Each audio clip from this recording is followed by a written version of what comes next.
Believe it or not, a South African baboon was enlisted in the army during World War I. Known as Jackie, he joined in 1915 along with his owner and accompanied the troops in Egypt. After being shot in battle and losing a leg, he was promoted to corporal. That's a real story. I promise I'm not making it up, although it does sound like something I would lie about. He was also awarded a medal for bravery.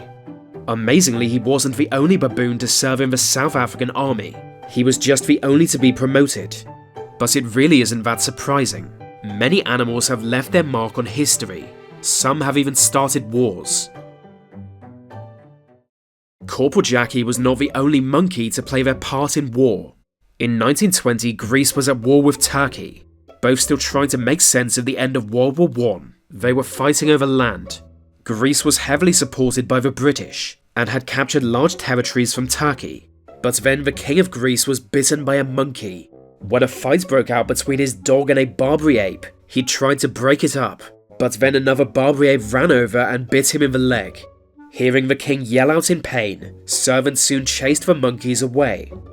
It was only a minor wound, but it got infected. Royal doctors were too scared to amputate a king's leg, so he just died. The main lesson here is to never break up a fight, but also to stay away from monkeys. And in a sense, the monkey killed more than just him. His sudden death during a war caused a much more controversial king to be elected. But the British and French hated the new king. He was the previous king's father, who himself had once been monarch, but in World War I he abdicated when the Allies threatened to invade Greece. So now he was back on the throne, they withdrew support for Greece.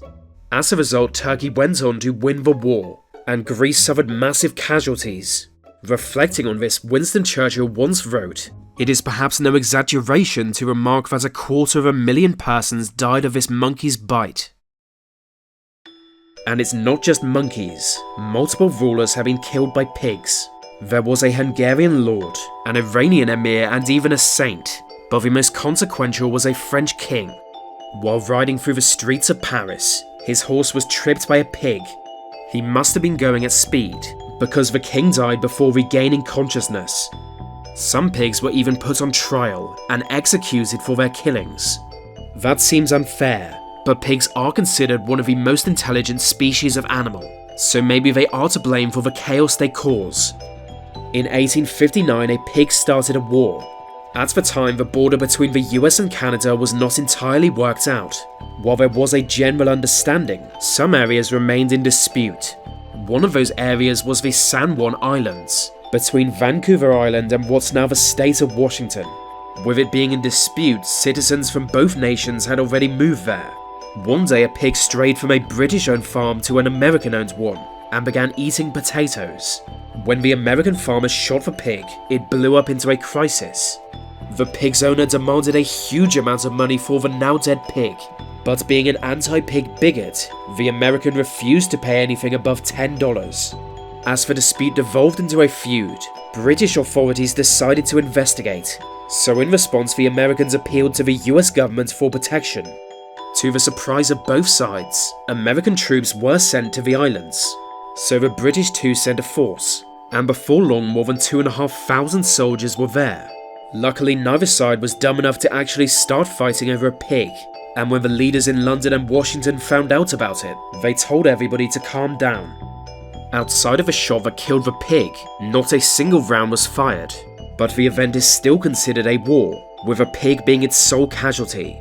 Eventually they decided to let the German government choose what happens, who decided the San Juan Islands should be American. So when all was said and done, that heroic British pig died for nothing. As well as starting wars and killing people, animals often do good. Sometimes they even save lives. Napoleon's life was saved by a dog in 1815. During the famous escape from his island prison, there was a big storm, and somehow Napoleon fell into the sea and almost drowned. But before he could, a nearby fisherman's dog leapt in to save him, pulling him back to the boat. It was a Newfoundland, a breed of dog bred specifically to help fishermen. They actually know instinctively to save drowning humans, so even if the dog was Russian, it still would have saved his life.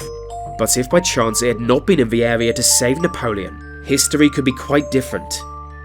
A similar incident occurred in 1979, and when I say similar, I mean it's completely different. It involved then US President Jimmy Carter.